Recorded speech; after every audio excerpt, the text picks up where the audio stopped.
Bharat Ratna doctor Bhimrao Ambedkar ಅವರಿಗೆ ಕೋಟಿ ಕೋಟಿ ನಮನ. ಇವರ ಜೀವನವನ್ನು ಆಧರಿಸಿ ಈ ಧಾರಾವಾಹಿಯನ್ನು ನಿರ್ಮಿಸಲಾಗಿದೆ. ರಾಷ್ಟ್ರಕ್ಕೆ, ರಾಷ್ಟ್ರದ ಜನರಿಗೆ ಅಂಬೇಡ್ಕರರ ಕೊಡುಗೆ ಅಪಾರ. ಹಲವಾರು ಅಧಿಕೃತ ಪುಸ್ತಕಗಳನ್ನು ಆಧರಿಸಿ ಈ ಕಥೆಯನ್ನು ತಮ್ಮ ಮುಂದೆ ಇಡಲಾಗಿದೆ. ಈ ಧಾರಾವಾಹಿಯನ್ನು ವಾಹಿನಿಯು ನಿಷ್ಠೆಯಿಂದ ನಿರ್ಮಿಸಿದ್ದು, ಬಾಬಾ ಸಾಹೇಬರ ಜೀವನ ಮತ್ತು ಸವೆಸಿದ ಹಾದಿ ಪ್ರತಿಯೊಬ್ಬರಿಗೂ ಸ್ಫೂರ್ತಿ ನೀಡುತ್ತದೆ ಎಂಬುದನ್ನು ವಾಹಿನಿಯು ಬಲವಾಗಿ ನಂಬಿದೆ. ಎಲ್ಲಿ ಹೋದ್ರು ಇವರು?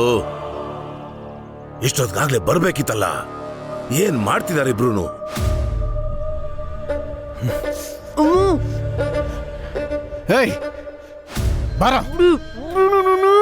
ಇವನನ್ನು ಕರ್ಕೊಂಡ್ ಬರೋಕೆ ಯಾಕೆ ಇಷ್ಟೊಂದು ತಡ ಮಾಡಿದ್ರಿ? ತಗೋ ಕುರ್ಚಿ ಕಟ್ಟಾಕು. ಕುರ್ಸಿ ಕುರ್ಸಿ ಕುರ್ಸಿ ಅವನ್ನ.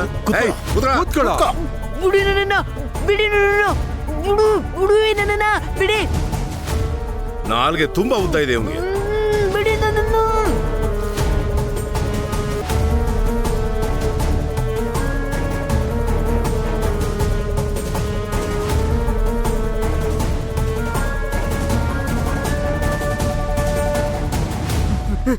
ಬಿಟ್ಬಿಡಿ ನನ್ನ.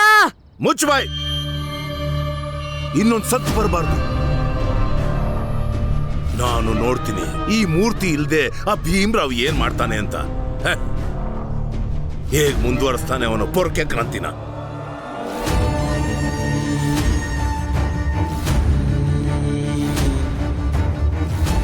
ಬೈಪಾಲ, ಒಂದ್ ಕೆಲ್ಸ ಮಾಡು. ನೀನು ಇವ್ನ್ ನೋಡ್ಕೊಂಡಿಲ್ಲೇ ಇರು. ನಾ ಸ್ವಲ್ಪ ಹೊರಗಡೆ ಹೋಗಿ ಬರ್ತೀನಿ. ಆಗ್ಲಿ ಅಪ್ಪ.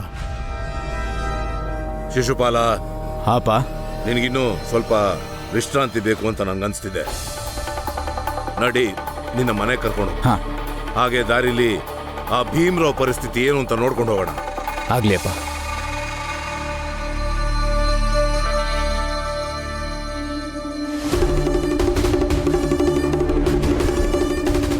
ಬೇಡಿ ನನ್ನ. ಇಲ್ಲ ಅಂದ್ರೆ ಅರೆ ಇಲ್ಲ, ಬಹಳ ಸ್ಪಷ್ಟವಾಗಿದೆ ಮೂರ್ತಿನ ಯಾರು ಎತ್ಕೊಂಡು ಹೋಗಿದ್ದಾರೆ ಅಂತ. ಭೀಮರಾವ್, ಏನಾದ್ರೂ ಮಾಡಿ ನನ್ನ ಮಗನ ರಕ್ಷಣೆ ಮಾಡು. ನೀವೇನು ಚಿಂತಿಸಬೇಡಿ, ಮೂರ್ತಿ ಸಿಗ್ತಾನೆ. ಸ್ವಲ್ಪ ಸಮಯ ಕೊಡಿ ಅಷ್ಟೇ. ಏನಾಯ್ತು ಭೀಮರಾವ್?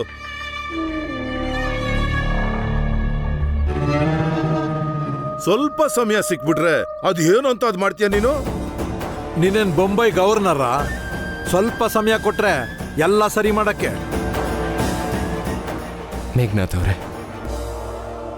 ತಪ್ಪು ಮಾಡ್ತಾ ಇದ್ದೀರಾ. ಸೈದ್ಧಾಂತಿಕ ಹೋರಾಟದಲ್ಲಿ ಯಾಕೆ ಅಪಹರಣ ಮಾಡಿದ್ರಿ? ಏನ್ ಮಾತಾಡ್ತಿದ್ಯಾ ನೀನು? ಅಪಹರಣ ಮಾಡಿದ್ ಯಾರು ಅಂತ ನಮ್ಗೇನ್ ಗೊತ್ತು? ನಿಮ್ಮಲ್ಲಿ ಯಾರತ್ರ ಆದ್ರೂ ನನ್ನ ವಿರುದ್ಧ ಸಾಕ್ಷಿ ಇದೆಯಾ? ನಾನ್ ನಿನಗೆ ಸಹಾಯ ಮಾಡೋಕ್ ಬಂದಿದ್ದೀನಿ ಭೀಮರಾವ್. ನಿನಗೆ ಬಿಡುಗಡೆ ಕೊಡೋಣ ಅನ್ಕೊಂಡೆ. ಇದ್ದಕ್ಕಿದ್ದಾಗೆ ಇವತ್ತು ಮೂರ್ತಿ ಕಾಣೆ ಆಗ್ಬಿಟ್ನಲ್ಲ. ಯಾರು ಗೊತ್ತು ಹೋಗ್ತಾ ಹೋಗ್ತಾ ಯಾವಾಗ ಯಾರು ಕಾಣೆ ಆಗ್ತಾರೆ ಅಂತ.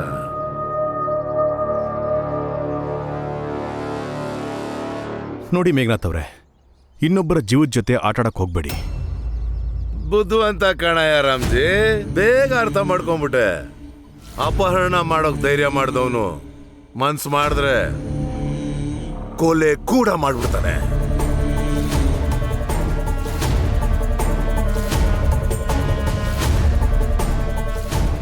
ನಿನ್ನ ಬುದ್ಧಿವಂತಿಕೆನ ನಿನ್ನ ಮಗ ಭೀಮರಾವ್ಗೂ ಸ್ವಲ್ಪ ಕೊಡು. ಚೆನ್ನಾಗಿ ಅರ್ಥ ಮಾಡಿಸೋ ಅವನ್ಗೆ. ಪರ್ಕೆ ಕ್ರಾಂತಿ ನಿಲ್ಸೋಕ್ ಹೇಳೋ. ಈ ಪರ್ಕೆ ಕ್ರಾಂತಿ ಹೀಗೆ ಮುಂದುವರೆದ್ರೆ ಎಷ್ಟೋ ಜನಗಳ ಜೀವನೂ ಹೋಗುತ್ತೆ.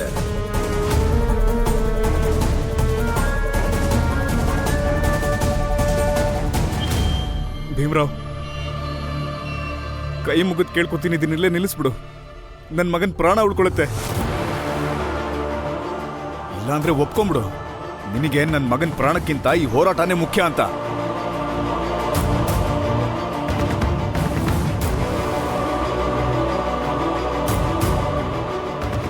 ಇಲ್ಲ ಭೀಮರಾವ್, ಮಗು ಜೀವಕ್ಕೆ ಅಪಾಯ ತರೋ ಈ ಹೋರಾಟದಲ್ಲಿ ನಾವು ಭಾಗವಹಿಸಲ್ಲ.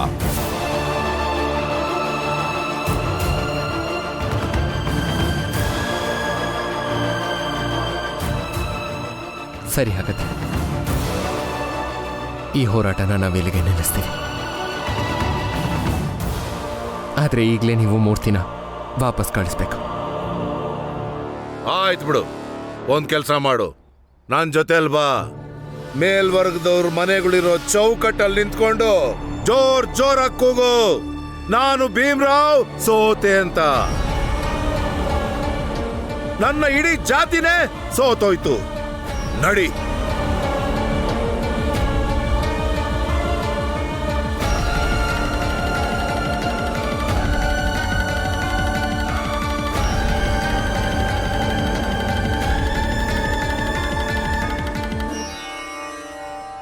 ಕ್ಷಮಿಸ್ಬಿಡು ಭೀಮ್ರಾವ್, ಆದ್ರೆ ಇದು ಮಗನ್ ಜೀವದ ಪ್ರಶ್ನೆ. ನಾವು ಅವನ ಜೀವದ ಜೊತೆ ಆಟ ಆಡೋದು ಬೇಡ. ಹೌದು ಭೀಮಾ, ಒಬ್ರು ಜೀವಕ್ಕಿಂತ ದೊಡ್ಡದು ಯಾವುದಿದೆ ಹೇಳು?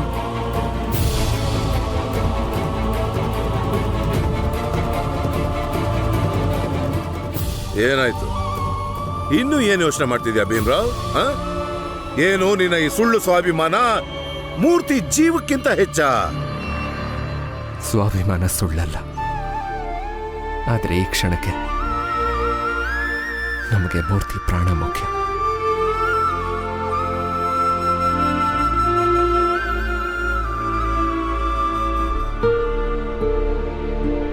ನಡೀರಿ.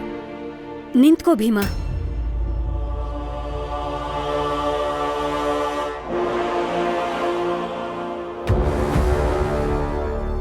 ಭೀಮಾ, ಅವನು ನನ್ ಮಗ. ಅಕಸ್ಮಾತ್ ಅವನ್ಗೇನಾದ್ರೂ ಹೆಚ್ಚು ಕಮ್ಮಿ ಆದ್ರೆ ಎಲ್ರಿಗಿಂತ ಹೆಚ್ಚು ನೋವಾಗೋದು ನನಗೆ. ಒಂದ್ ವೇಳೆ ಇವ್ರು ನನ್ ಮಗನ್ ಏನಾದ್ರೂ ಸಾಯಿಸಿದ್ರು ನನ್ ಮಗ ಸಾಯ್ತಾನೆ. ಆದ್ರೆ ಜಾತಿಯ ಸ್ವಾಭಿಮಾನದ ರಕ್ಷಣೆ ಮಗನ ರಕ್ಷಣೆಗಿಂತ ಮುಖ್ಯ.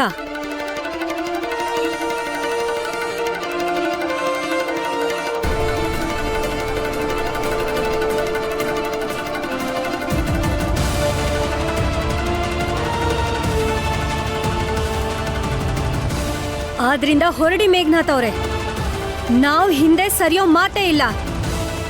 ಅದೇನ್ ಮಾಡ್ಕೋತಿರೋ ಮಾಡ್ಕೊಳ್ಳಿ ಹೋಗಿ. ಕಮಲಾ, ಏನ್ ಹೇಳ್ತಾ ಇದೀಯಾ? ನಮ್ ಮಗ ಅವನು. ಆದ್ರೆ ನಮ್ ಜಾತಿ ಇದು. ವಾದ ಮಾಡೋ ಹೊತ್ತಲ್ಲ ಇದು. ಇಲ್ಲೇನ್ ನಡೀತಾ ಇದೆಯೋ ಅದ್ ನನಗೂ ಸರಿ ಅನ್ನಿಸ್ತು. ಅದಕ್ಕೇನೆ ನಾನು ಈ ಹೋರಾಟದಲ್ಲಿ ಭಾಗಿಯಾಗಿರೋದು. ಆದ್ರೆ ಮಗ ಅಂತ ಬಂದ್ರೆ ಏನ್ ಮಾಡೋಣ? ನಂಗದೆಲ್ಲ ಗೊತ್ತಿಲ್ಲ. ನಾನ್ ಈ ಹೋರಾಟದಲ್ಲಿ ಇರ್ತೀನಿ, ಮುಂದುವರಿತೀನಿ. ಸರಿ, ಹಾಗಾದ್ರೆ ಎಲ್ರೂ ಸಿದ್ಧರಾಗಿರಿ. ಮುಂದೆ ಯಾರು ಹೇಗೆ ಎಲ್ಲಿಂದ ಕಾಣೆ ಆಗ್ತಾರೋ ಗೊತ್ತಾಗೋದಿಲ್ಲ. ಯಾರು ಕಾಣೆ ಆಗೋದಿಲ್ಲ. ಮತ್ ನಾನ್ ಮಾತು ಕೊಡ್ತೀನಿ ಮೇಘನಾಥ್ ಅವ್ರೆ, ಇವತ್ ಸಂಜೆ ಒಳಗೆ ನೀವೇ ಖುದ್ದಾಗಿ ಮೂರ್ತಿನಿಲ್ಲ ಕರ್ಕೊಂಡ್ಬರ್ತೀರಾ. ಲೇ, ತಲೆ ಕೆಟ್ಟಿದ್ಯೋ ನಿನ್ಗೆ?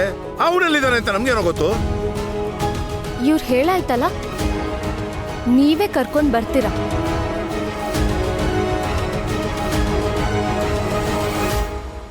ಯಾಕೆ ಅಂಥದ್ದೇನ್ ಮಾಡ್ತೀರಾ ನೀವು? ನಾವೇನ್ ಮಾಡ್ಬೇಕು ಅನ್ನೋದನ್ನ ನಾವು ನೋಡ್ಕೋತೀವಿ. ಅಲ್ಲಿವರೆಗೂ ನೀವೇನ್ ಮಾಡ್ಬೇಕು ಅದನ್ನ ನೀವು ಯೋಚನೆ ಮಾಡಿ. ಸರಿ ಬಿಡು, ನಾವು ನೋಡ್ತೀವಿ. ಸಮಯನೇ ಉತ್ತರ ಕೊಡುತ್ತೆ ಯಾರು ಏನ್ ಮಾಡ್ತಾರೆ ಅಂತ. ನಡೀರಿ.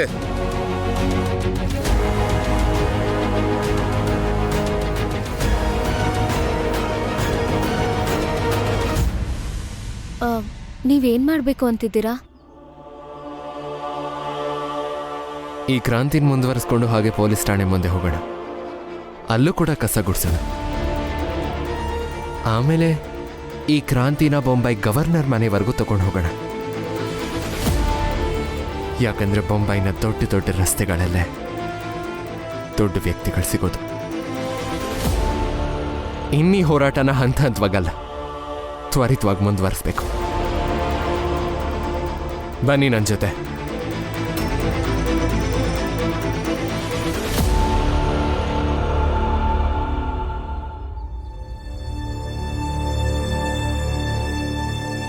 ಒಂದ್ ವಿಷಯ ಕೇಳ್ಪಟ್ಟೆ. ಮೇಘನಾಥ್ ಅವರು ಮೂರ್ತಿನ ಅಪಹರಣ ಮಾಡಿದಾರಂತೆ. ಮೂರ್ತಿ ಜೀವಂತವಾಗಿ ಬರ್ತಾನೋ ಇಲ್ವೋ ಅಂತ ಗೊತ್ತಿಲ್ಲ. ಮರ್ಯಾದೆ ವಾ ಜೀಜಾಬಾಯಿ ವಾ. ಮೇಘನಾಥ್ ಅವರು ಅಂತ ಏನೋ ಗನಂದಾರಿ ಕೆಲಸ ಮಾಡಿದಾನೆ ಆ ಮೇಘನಾಥ್. ನೀನ್ ಅಷ್ಟೊಂದು ಗೌರವ ಕೊಟ್ಟು ಮಾತಾಡೋಕೆ? ನಂಗೇನ್ ಮೋಸ ಮಾಡಿಲ್ವಲ್ಲ ಮರ್ಯಾದೆ ಕೊಡದೆ ಇರೋದಿಕ್ಕೆ. ಬದಲಾಗಿ ನಂಗೆ ಕಷ್ಟ ಬಂದಾಗ ಅವರೇ ನಂಗೆ ಸಹಾಯ ಮಾಡಿರೋದು. ಒಬ್ಬ ತಾಯಿಯಿಂದ ಮಗನ್ನ ದೂರ ಮಾಡಿದಾನೆ ಅವನು. ಅದಕ್ ನಿನಗ್ ನೋವಾಗ್ತಿಲ್ವಾ? ಇಲ್ಲ, ಖಂಡಿತ ನೋವಿಲ್ಲ ನಂಗೆ. ಮಾಡಿದ್ದುಣ್ಣು ಮಾರಾಯ. ಜೀಜಾಬಾಯ್, ಜೀಜಾಬಾಯ್, ವಿಷಯ ಗೊತ್ತಾಯ್ತಾ? ಅದೇನು ಅಂದ್ರೆ ಮತ್ತೆ ಭೀಮ್ರಾವ್ ತನ್ನ ಹಿಂಬಾಲಕರ ಜೊತೆ ಠಾಣೆ ಕಡೆ ಹೊರಟಿದಾನಂತೆ. ಅಲ್ಲಿ ಹೋಗಿ ಮತ್ತೆ ಇನ್ನೇನ್ ನಾಟಕ ಶುರು ಮಾಡ್ಕೋತಾನೋ ಏನೋ ನನಗೆ ಗೊತ್ತಿಲ್ಲ. ಏನ್ ಮಾಡ್ಬಿಡ್ತಾನೆ? ಇನ್ನೊಂದು 4-5 ಜನದ್ದು ಕಾಲ್ ಮುರಿಯತ್ತೆ ಅಷ್ಟೇ. ಹಾ, ಆದ್ರೆ ಈ ವಿಷಯದಲ್ಲಿ ವಯಸ್ಸಾಗಿರೋ ನನ್ ಗಂಡನ ಬೀದಿ ಬೀದಿ ಅಲಿಸ್ತಾ ಇದ್ದಾರೆ ಇವರು. ನಾನ್ ಹೋಗಿ ಭೀಮಾಲಿ ಏನ್ ಮಾಡ್ತಿದ್ದಾನೆ ಅಂತ ನೋಡ್ಕೊಂಡ್ ಬರ್ತೀನಿ. ಹಾ, ಹೋಗಿ ಹೋಗಿ ಹೋಗಿ. ಆದ್ರೆ ಒಂದು, ಅಲ್ಲಿ ಪೊಲೀಸ್ನವ್ರು ಓಡಿಸ್ತಾರೆ, ನಿಮ್ಗೆ ಓಡಕ್ಕಾಗಲ್ವಲ್ಲ. ಹೋಗಿ ಹೋಗಿ. ಜೀಜಾಬಾಯ್, ಭೀಮನ್ ಜೊತೆ ನಿಲ್ಲೋದಕ್ ಬೇಕಿರೋದು ಕಾಲಲ್ಲ, ನಿಯತ್ ಬೇಕಾಗಿರೋದು. ಅದು ನಿನ್ ಹತ್ರ, ನಂಜುಂಡನ ಹತ್ರ ಖಂಡಿತ ಇಲ್ಲ. ಅದ್ರಿಂದ ಆ ದೇವ್ರು ನಿಮ್ಗೆ ಕಾಲ್ ಕೊಟ್ಟಿದ್ರು ಭೀಮನ್ ಜೊತೆ ನಿಲ್ಲೋದಕ್ಕೆ ಸಾಧ್ಯ ಆಗ್ತಿಲ್ಲ.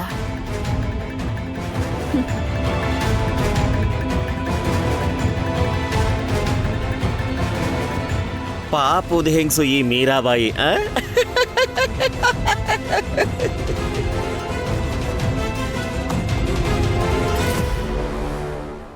ಜೈ ಸ್ವಾಭಿಮಾನ, ಜೈ ಸ್ವಾಭಿಮಾನ, ಜೈ ಸ್ವಾಭಿಮಾನ, ಜೈ ಸ್ವಾಭಿಮಾನ, ಜೈ ಸ್ವಾಭಿಮಾನ, ಜೈ ಸ್ವಾಭಿಮಾನ, ಜೈ ಸ್ವಾಭಿಮಾನ, ಜೈ ಸ್ವಾಭಿಮಾನ, ಜೈ ಸ್ವಾಭಿಮಾನ, ಜೈ ಸ್ವಾಭಿಮಾನ, ಜೈ ಸ್ವಾಭಿಮಾನ, ಜೈ ಸ್ವಾಭಿಮಾನ, ಜೈ ಸ್ವಾಭಿಮಾನ. ಸಾಹೇಬ್ರೆ, ಭೀಮ್ ಮತ್ತೆ ಅವ್ರ ಹಿಂಬಾಲಕರು ಜೈ ಸ್ವಾಭಿಮಾನ ಅಂತ ಘೋಷಣೆ ಕೂಕೊಂಡು ನಮ್ಮ ಠಾಣೆ ಕಡೆಗೆ ಬರ್ತಿದ್ದಾರೆ. ಒಂದ್ ಕೆಲ್ಸ ಮಾಡಿ, ಎಲ್ರೂ ಇಲ್ಲಿ ಬನ್ನಿ. ತಗೊಳ್ಳಿ ಬಂದೂಕ್ನ. ಯಾರೇ ಒಳಗ್ ನುಗ್ಗೋಕ್ ಪ್ರಯತ್ನ ಪಟ್ರೋ ಗುಂಡು ಹೊಡಿರಿ. ಅದೇನಾಗುತ್ತೋ ಆಗ್ಲಿ. ಆಗ್ಲಿ ಸಾಹೇಬ್ರೆ.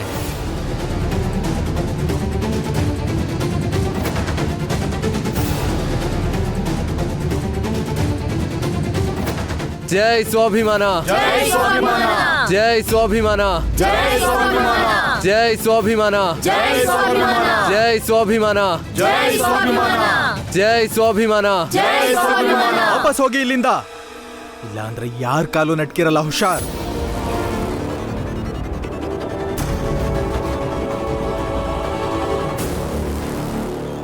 ಇಲ್ ನೋಡಿ ಇನ್ಸ್ಪೆಕ್ಟರ್ ಸಾಹೇಬ್ರೆ,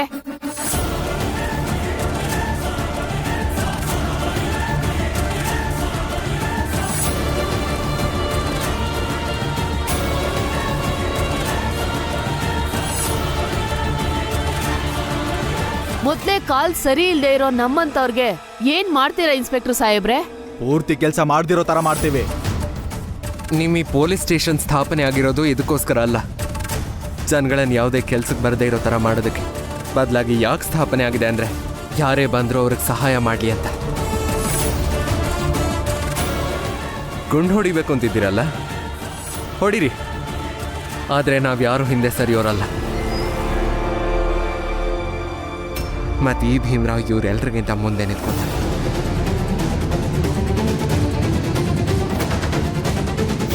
ನಾನು ಕೂಡ. ಹಾ, ನಾವು ಸಹ. ನಂಗೀಗ ಕಣ್ ಕಾಣಿಸ್ತಾ ಇಲ್ಲ, ಆದ್ರೆ ನಿಮಗ್ ಕಾಣಿಸ್ತಿದ್ಯಲ್ವಾ? ನನ್ ಮೇಲೆ ಗುಂಡು ಹಾರಿಸಿ. ಅಕಸ್ಮಾತ್ ಗುಂಡು ಸಾಕಾಗ್ಲಿಲ್ಲ ಅಂದ್ರೆ ಇನ್ನೊಂದಷ್ಟು ತರಿಸ್ಕೊಳ್ಳಿ. ಯಾಕಂದ್ರೆ ನಾವು ಕೇವಲ ಇಷ್ಟೇ ಜನ ಅಲ್ಲ, ಹಿಂದೆ ಇನ್ನೂ ಕೆಲವು ಜನ ಬರ್ತಿದ್ದಾರೆ. ಈ ಕಾಲೋನಿಯಲ್ಲಿರೋ ಪ್ರತಿಯೊಬ್ರು ನಮ್ಮವ್ರು ಬರ್ತಾರೆ. ನಮ್ಮಲ್ಲಿ ಕೊನೆ ವ್ಯಕ್ತಿ ಇರೋ ತನಕ ನಾವ್ ಯಾರು ಹೋರಾಟನ ನಿಲ್ಸೋಂಥವ್ರಲ್ಲ. ಹೊಡಿರಿ ಗುಂಡು. ಹಾ, ಹೊಡಿರಿ ಗುಂಡು. ನೋಡಿ, ಹಿಂದೆ ಹೋಗಿ, ಇಲ್ಲ ಅಂದ್ರೆ ಒಬ್ಬೊಬ್ರನ್ನೇ ಮೇಲೆ ಕಳಿಸ್ಬೇಕಾಗುತ್ತೆ. ಹಿಂದೆ ಹೋಗೋ ಮಾತೆಲ್ಲ ಇನ್ಸ್ಪೆಕ್ಟರ್ ಸಾಹೇಬ್ರೆ, ಅದೇನಾದ್ರೂ ಆಗ್ಲಿ.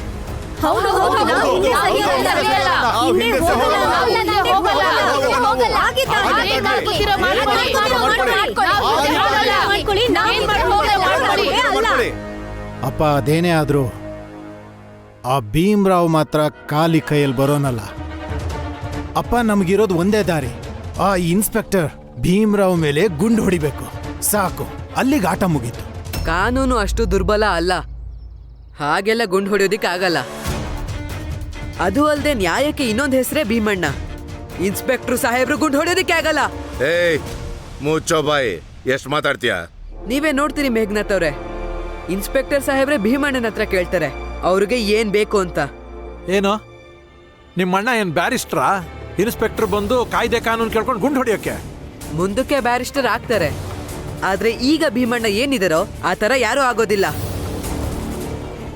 ಅಯ್ಯೋ ನಿಮ್ಗೇನ್ ಬೇಕು ಹೇಳಿ. ಹೇಳ್ತೀನಿ, ಆದ್ರೆ ಹೇಳೋದಕ್ಕೆ ಮೊದಲು ನೀವೆಲ್ಲ ನಿಮ್ಮ ಬಂಧುಗಳನ್ನ ಕೆಳಗಿಳಿಸಿ. ಬಂದೂಕ್ನ ಕೆಳಗಿಳಿಸಿ.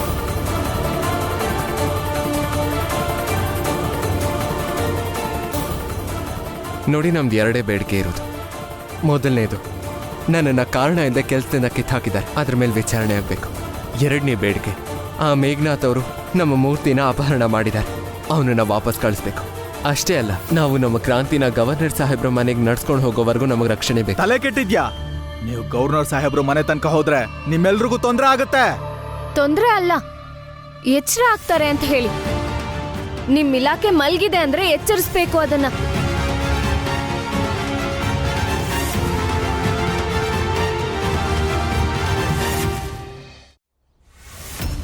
ಈ ಆದೇಶನ ನಾವು ಕೊಡಕ್ಕಾಗಲ್ಲ. ಸರಿ, ಹಾಗಾದ್ರೆ ನಮ್ಮಲ್ಲಿ ಕೆಲವೊಬ್ರು ಇಲ್ಲೇ ಇದ್ದು ಈ ಜಾಗನ ಶುಚಿ ಮಾಡ್ತಾರೆ, ಇನ್ ಕೆಲವರು ಗವರ್ನರ್ ಸಾಹೇಬ್ರ ಮನೆ ಹತ್ರ ಹೋಗ್ತೀವಿ. ಅಕಸ್ಮಾತ್ ಯಾರಾದ್ರೂ ಕೇಳಿದ್ರೆ ನಾವು ಅವ್ರಿಗೆ ಹೇಳ್ಬಿಡ್ತೀವಿ, ನಿಮ್ಮ ಪೊಲೀಸ್ ಠಾಣೆನ ನಮ್ಮ ಜನ ಶುಚಿ ಮಾಡ್ತಾ ಇದ್ದಾರೆ ಅಂತ. ನಾವು ಮೊದಲ ಸಹಾಯ ಕೇಳ್ಕೊಂಡು ಪೊಲೀಸ್ ಠಾಣೆಗೆ ಹೋಗಿದ್ವಿ, ಆದ್ರೆ ಅಲ್ಲಿ ನಮಗೆ ಸಹಾಯ ಸಿಗದೆ ಇದ್ದಾಗ ನಾವೇನ್ ಮಾಡಕ್ಕಾಗುತ್ತೆ?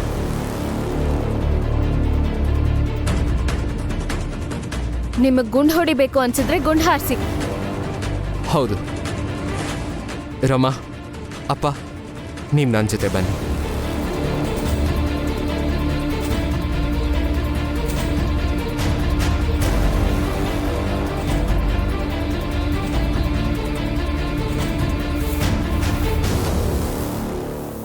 ಏನ್ ನಾಟಕ ಆಡ್ತಾ ಇದ್ದೀರಾ? ನಮ್ ಠಾಣೆ ಶುಚಿಯಾಗಿದೆ, ಹೋಗಿ ಇಲ್ಲಿಂದ. ನಾವೇನ್ ಕಳ್ತನ ಮಾಡಕ್ ಬಂದಿಲ್ಲ, ಶುಚಿ ಮಾಡಕ್ ಬಂದಿರೋದು. ಕಸ ಗುಡಿಸ್ತೀವಿ, ಬಿಡಿ ನಮ್ಮನ್ನ. ಸಾಹೇಬ್ರೆ, ಈ ಭೀಮ್ರಾವ್ ತುಂಬಾ ಬುದ್ಧಿವಂತ. ಈ ಠಾಣೆಯಿಂದ ನಾಟಕ ಶುರು ಮಾಡಿದಾನೆ ಅಂದ್ರೆ ಮೊದಲು ಇಲ್ಲಿಂದಾನೇ ಎನ್ಕ್ವೈರಿ ಶುರು ಆಗುತ್ತೆ. ಮೇಲಧಿಕಾರಿಗಳ ಹತ್ರ ಮಾತಾಡ್ತೀನಿ, ನೀವಿಬ್ರು ನನ್ನ ಜೊತೆ ಬನ್ನಿ. ಜೈ ಸ್ವಾಭಿಮಾನ, ಜೈ ಸ್ವಾಭಿಮಾನ, ಜೈ ಸ್ವಾಭಿಮಾನ, ಜೈ ಸ್ವಾಭಿಮಾನ, ಜೈ ಸ್ವಾಭಿಮಾನ. ಅಪ್ಪ ಅಪ್ಪ ಅಪ್ಪ ಅಪ್ಪ ಭೀಮ್ರಾವ್ ಗವರ್ನರ್ ಆಫೀಸ್ ಕಡೆ ಹೋಗ್ತಿದ್ದಾನೆ. ಅಪ್ಪ ನಿಧಾನಕ್ಕೆ ಊರವರೆಲ್ಲ ಅಲ್ಲಿ ಸೇರ್ತಾ ಇದ್ದಾರೆ. ಅದೆಲ್ಲ ಹೇಗ್ ಸಾಧ್ಯ? ಅಲ್ಲಿ ತನಕ ಅವ್ನು ಹೋಗೋದಕ್ಕೆ ಆಗಲ್ಲ. ಅಲ್ಲಿ ಸಿಕ್ಕಾಪಟ್ಟೆ ಸೆಕ್ಯೂರಿಟಿ ಇರುತ್ತೆ. ಅಲ್ಲಿ ಆ ಭೀಮ್ರಾವ್ ಮಾತು ಯಾರು ಕೇಳ್ತಾರೆ? ನಿಮ್ಗೆ ಬಹುಶಃ ವಿಷಯ ಗೊತ್ತಿಲ್ಲ ಅನ್ಸುತ್ತೆ. ಭೀಮಣ್ಣ ಈಗಾಗ್ಲೇ ಗವರ್ನರ್ನ ಭೇಟಿ ಮಾಡಿದ್ದಾರೆ, ಇನ್ನೊಂದ್ಸಲ ಕೂಡ ಭೇಟಿ ಮಾಡ್ತಾರೆ. ನೀವು ಮುಂದಕ್ಕೆ ಏನ್ ಮಾಡ್ಬೇಕು ಅನ್ನೋದನ್ನ ಯೋಚನೆ ಮಾಡಿ. ಭೀಮಣ್ಣ ಮತ್ತೆ ನಿಮಗೆಲ್ಲ ಪಾಠನ ಕಲಿಸ್ತಾರೆ.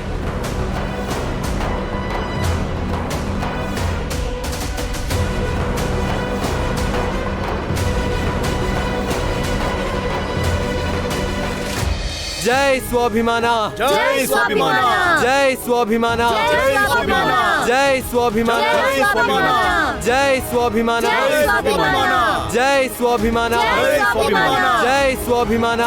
ಭೀಮ್ರಾವ್ ನಿಂತ್ಕೋ, ಇಲ್ಲಿಂದ ಮುಂದೆ ಹೋಗೋ ಹಾಗಿಲ್ಲ. ಯಾಕೆ ಹೋಗೋ ಹಾಗಿಲ್ಲ? ನಾವೆಲ್ಲರೂ ನಮ್ಮ ಹಕ್ಕನ್ನ ಪಡೆಯೋದಕ್ಕೋಸ್ಕರ ಗವರ್ನರ್ ಸಾಹೇಬ್ರ ಹತ್ರ ಹೋಗ್ತಾ ಇರೋದು. ನಮ್ಮನ್ನು ಹೋಗೋದಕ್ಕೆ ಬಿಡಿ. ಇನ್ನೊಂದು ಹೆಜ್ಜೆ ಮುಂದೆ ಬಂದ್ರು ನಿಮ್ಗಳಿಗೆಲ್ಲ ಏನ್ ಬೇಕಾದ್ರೂ ಆಗ್ಬಹುದು. ಇದು ಮುಖ್ಯ ರಸ್ತೆ, ಇಲ್ಲಿ ದೊಡ್ಡವರು ಓಡಾಡ್ತಾರೆ. ಅದೇನೋ ಸರಿ, ಹಾಗಂತ ನಮ್ಗಳ ಜೀವಕ್ಕೆ ಇಲ್ಲಿ ಬೆಲೆನೇ ಇಲ್ವಾ? ನಮ್ಗಳ ಮಧ್ಯೆ ಇದು ಹುಡುಗ ಕಾಣೆಯಾಗಿದ್ದಾನೆ, ಅವನನ್ನ ಅಪಹರಣ ಮಾಡಿದ್ದಾರೆ, ಅವನ ಜೀವಕ್ಕೆ ಅಪಾಯ ಇದೆ. ನಮ್ಮ ಕಷ್ಟನ ಯಾರ ಹತ್ರ ಹೇಳ್ಕೋಬೇಕು? ನಿಮ್ ಅಧಿಕಾರದಿಂದ ನನ್ ಮಗನ್ ಮೇಲಿನ ಪ್ರೀತಿನ ನೀವೆಲ್ಲ ತುಳಿಯೋಕ್ ನೋಡ್ಬೇಡಿ. ಹೌದು, ನಾವು ಸಾಹೇಬ್ರನ್ನ ಭೇಟಿ ಮಾಡಿ ಹೋಗೋದು. ಒಂದ ನೀವೇ ನಮ್ಮ ಮಾತನ್ನ ತಲುಪಿಸಿ, ಇಲ್ಲ ನಮ್ಮನ್ನೇ ಅವ್ರ ಹತ್ರ ಹೋಗೋದಕ್ಕೆ ಬಿಡಿ. ಬನ್ನಿ ಅಪ್ಪ. ಜೈ ಸ್ವಾಭಿಮಾನ, ಜೈ ಸ್ವಾಭಿಮಾನ, ಜೈ ಸ್ವಾಭಿಮಾನ, ಜೈ ಸ್ವಾಭಿಮಾನ, ಜೈ ಸ್ವಾಭಿಮಾನ.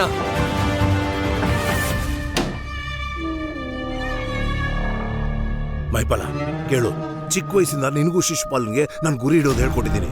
ಇವತ್ತು ಆ ಭೀಮ್ರಾವಿಂದ ನಿಮ್ಮ ಅಣ್ಣ ಎಂತ ಪರಿಸ್ಥಿತಿ ಇಲ್ಲ ಅಂತ ನಿನಗೆ ಚೆನ್ನಾಗಿ ಗೊತ್ತಿರೋ ವಿಷಯ. ಈಗ ಸಮಯ ಬಂದಿದೆ ಮಗನೇ, ಈ ಬಂದೂಕನ್ನ ಉಪಯೋಗಿಸೋದಕ್ಕೆ. ಚೆನ್ನಾಗಿ ನೆನಪಲ್ಲಿಟ್ಕೋ, ಇದು ನಿನ್ನ ಸತ್ವ ಪರೀಕ್ಷೆ. ಇದರಲ್ಲಿ ನೀನು ಸೋಲಲೇಬಾರ್ದು. ತಗೋ, ಈಗ ನಾನು ಹೇಳೋದನ್ನ ಸರಿಯಾಗಿ ಕೇಳು. ಆ ಭೀಮ್ರಾವ್ ಗವರ್ನರ್ ಆಫೀಸ್ ಕಡೆ ಹೋಗ್ತಿದ್ದ ಹಾಗೆ ಸೆಕ್ಯೂರಿಟಿ ಅವರು ಅವನ್ನ ತಡೆಯೋಕ್ ಬರ್ತಾರೆ. ಆಗ್ಲೇ ನೋಡು, ಅದೇ ಸರಿಯಾದ ಸಮಯ.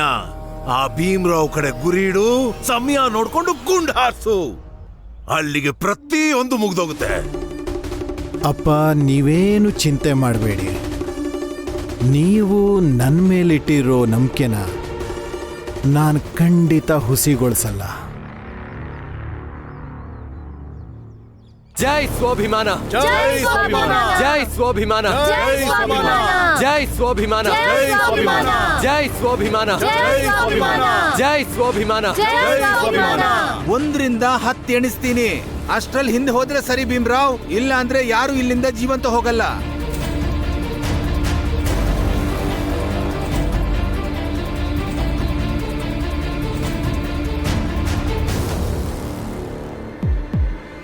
ನೋಡಿ ನನ್ನ ಮಾತನ್ನ ಅರ್ಥ ಮಾಡಿ. ಹಿಂದೆ ಹೋದ್ರೆ ಸರಿ.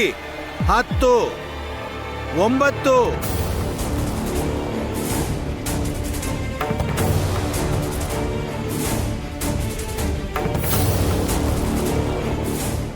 8.